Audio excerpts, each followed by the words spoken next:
I'm Von Linsington, it's Wugle Wednesday, and thanks for joining me while I make a Wugle of Persephone from Lore Olympus. And if you're following along, get your garlic press ready because we're going to be doing this a bunch. Not only do I need a lot of long strands for her hair, but I'm also going to be making her white poofy coat, which is going to take lots of teeny tiny little pieces and patience. I'm rolling this clay down until it's very thin. I want it to resemble fabric, so I get it down as much as I can without risking going too far and ripping it. Once I've rolled the clay thin enough, I'm going to cut a strip about half as thick as my Wugle is tall. And from that, I'm going to cut a large trapezoid or triangle.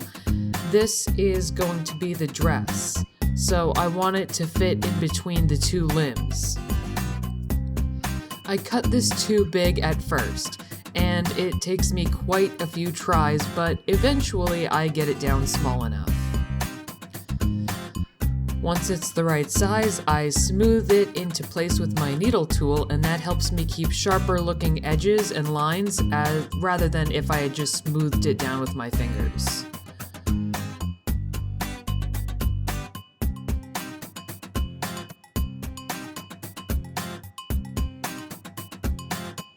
Now I'm going to take two small oval pieces and place them right above that line of the dress for the eyes.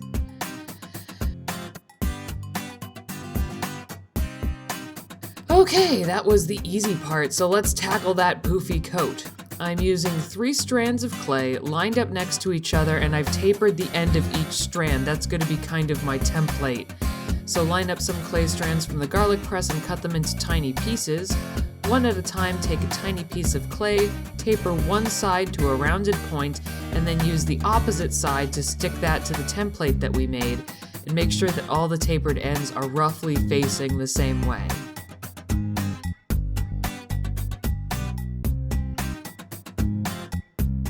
Once you get all the way down to the end, add one more line of fluff to just one side.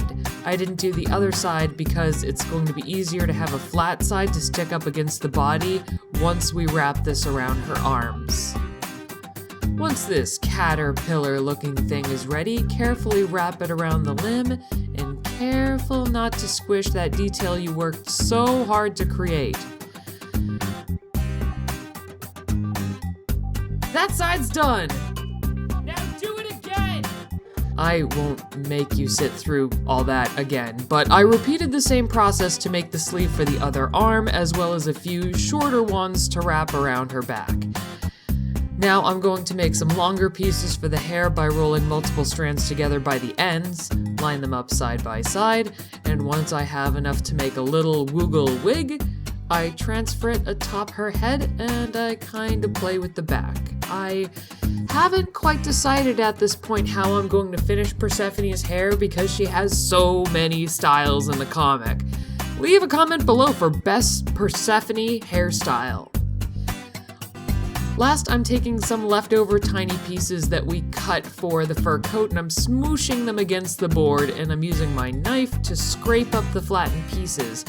These are going to be flower petals. I originally wanted to make a trail of petals for the end of Persephone's hair, but I tried this a bunch of different ways and I didn't end up liking them, and it took so much time that my camera ran out of batteries, and in the end, I used the petals to make a flower crown. Once all that was done, all I had left to do was bake the Wugle and paint it.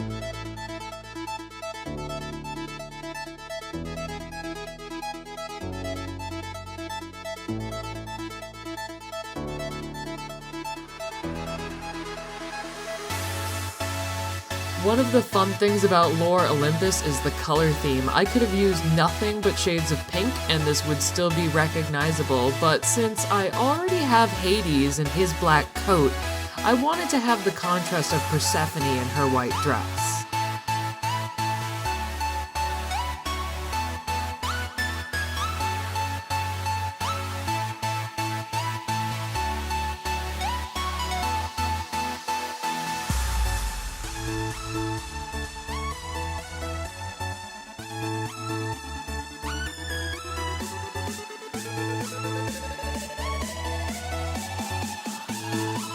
I was also rather tempted to design this Wugle to be Queen Persephone, but perhaps that's a video for another day.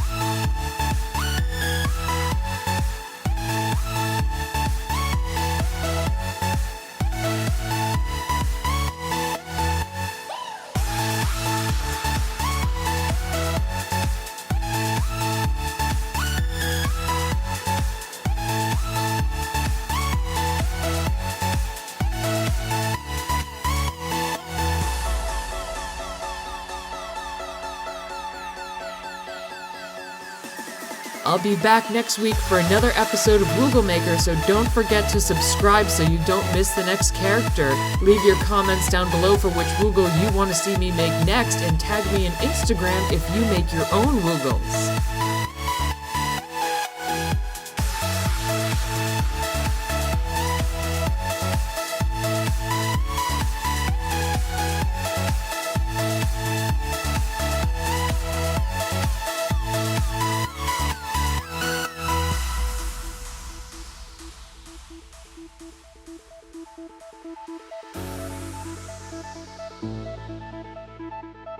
Thank you so much for joining me. I'll see you guys next time.